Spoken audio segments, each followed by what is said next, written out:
ام واگرن بحثی خوی ایرانی و او ناراضیبونا جهانی لسر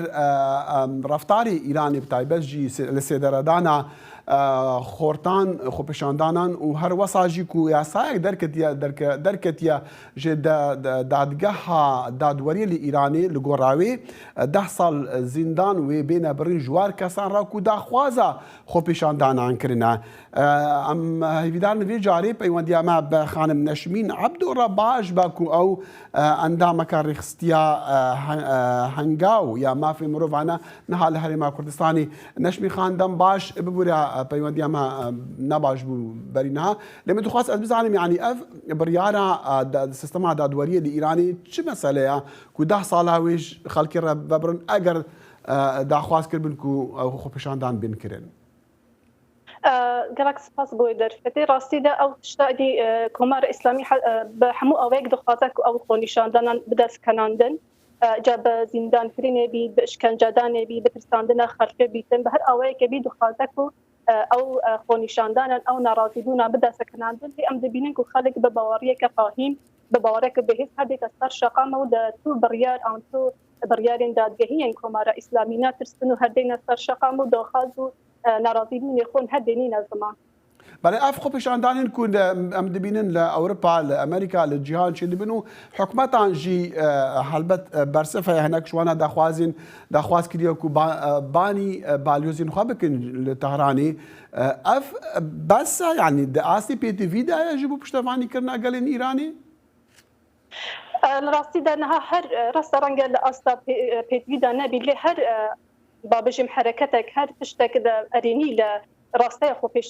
خۆپێشاندانان دەبێت و بەرژەوەندیە خەڵکە بیت ئەو تشتە هەر باش تێتە چاوەڕێکردن بەری ئەو خۆنیشاندانێکی سەرانسەری ناڕازیبوونێکی سەرانسەری هەیە حتا لە کوردستان ئەگەر میزاکی بیت و لە هەند باژارێن کوردستانی مانگرتنین سەرانسەری هەبوون بوو هەمین ساڵەگەرە خستنە فڕۆکەیە ئوکراینی و کۆمارە ئیسلامی ئەو خستە بوو و هەر بەها چوونە سەر گۆڕێن ئەو کەسێن و لە فڕۆکەی دەجانی خۆش دەستا بوون لە مەهاباتی و دەستا قزێ دەوێ دروشمدان دەوێ پاپشتیا خۆ بوو ماڵباتێن کەسێن و جانی خۆش دەستانی بوو پێکینان ئەو دروشم دژی کۆمارە ئیسلامی دان و ڕاستە ئاستا ناونەتەویژی داواتکەن و ئەو هەندی نەهێلن فیزیکا ئوروپا ڕاستی بوو کۆمارە ئیسلامی و کار بەدەستین کۆمارە ئیسلامی ببێتە مالێکی جیەکی ئەمن و ئەمنیەت و بە كيف خو بهن هاتوشي وڵاتان بکەن ئەو دەخوازن و گەماڕووی ئابووری لەسەر ئەو کەسانە لەسەر کۆمارە ئیسلامی.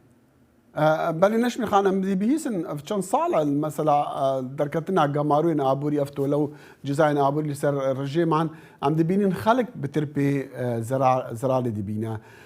لێ دیسان نەبتنی مەسەلا کو جزاین ئابووری مەسەلا حتا فشارە سیاسی لەسەر تەهرانی دیسان ئەوژی گەلۆ ئاسی پێتیڤیدا یان هێشتا دەوێ تند بە؟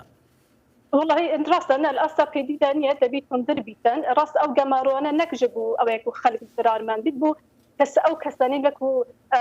کار بەدەستن کۆمارە ئیسلامی سوپەیە پاسدارانە سەداسیما کۆمارە ئیسلامیە گەماڕێن ئابووری بینە سەر ئەو کەسانە نەک لەسەر خەڵکی لە ڕاستەک و لەسەر خەڵکێنینە بوو کار بەدەستی کۆمارە ئیسلامینە بوو دەسەڵاتە کۆمارە ئیسلامیە لە ڕاستیدا لە ئاستا پێویستان نیە چونکە خەڵک ڕاستی بەرچاویەکی یان با بژەم چاوەیەکی تشتێکی گەڵاتە زیاتر لە ئاسانی دەوڵەتی دەکات و ئەو قەتلاک و کۆمارە ئیسلامی دەدات حق وڵاتیان دەکات بەهێزەکەناندن بەتایبەت بوونەها ڕەشە کەسێک و دەسەرکردینە دزیندانên گرتیخانەین کۆمارە ئیسلامیدا ڕەشێتوان نەباشن و با بێژم بە بەڵێ نەشمی خان باش گۆدەتە ببرم داخوازی لێبوونی ینی ئەگەر دەنگێتە باش دەنگی من باش دەگاتە من دەخواستم بپرسم گەلک خۆرت نەهاژ ئیرانی دەرتێکا بن ڕوودکەن هەرێما کوردستانی مانە ڕاستە گەلک شوانە ژ ترساگرتنیش ترسا بەهرا بتر شوان ژ هەرێمی کوردان یعنی ئەو جێ خۆ دەبینن دەکارن وەر بمینن یان ترس لە سۆوان هەیە یان نە؟ لە ڕاستیدا خۆ ڕاستە ڕەنگە بهێن هەندێک بکارن خۆ هەنابینن بۆ هەرێما کوردستانی لێ لە هەرێما کوردستانی داژی ئەگەر ئەم تەماشا بکەن هەیە ئەو چەند ساڵان با بژیم 44 ساڵانە گەڵک تالاکوان گەڵک کەسێن سیڤیل لە هەرێما کوردستانی هاتنە تیرۆرکردن ئەمنیەت تاوان با بژم بەکو پێویست نییە لێ ڕاستە لێ بکارن ببینن لێ کۆمارە ئیسلامی وەکو بەرێک و حیا نهاژی کرد کاریە زۆر کەسان لە هەرێما کوردستانێک و کوردێن ڕۆژهەڵاتی بنیان کەسێن دلێن ئیرانی بن هاتنە تیرۆرکردن لە ئاخا هەرێما کوردستانێدا یعنی گەف لەباس داوان هەر هەیە وەکو پێویست ئەمنیەتاوان نەیە. بەڵێ. نەشمیل عەبدی ئەنداما ڕێخستیە هەنگاو یا مافی مرۆڤان لە هەرێما کوردستانی بمەڕە بوو گەلکی سوپاس.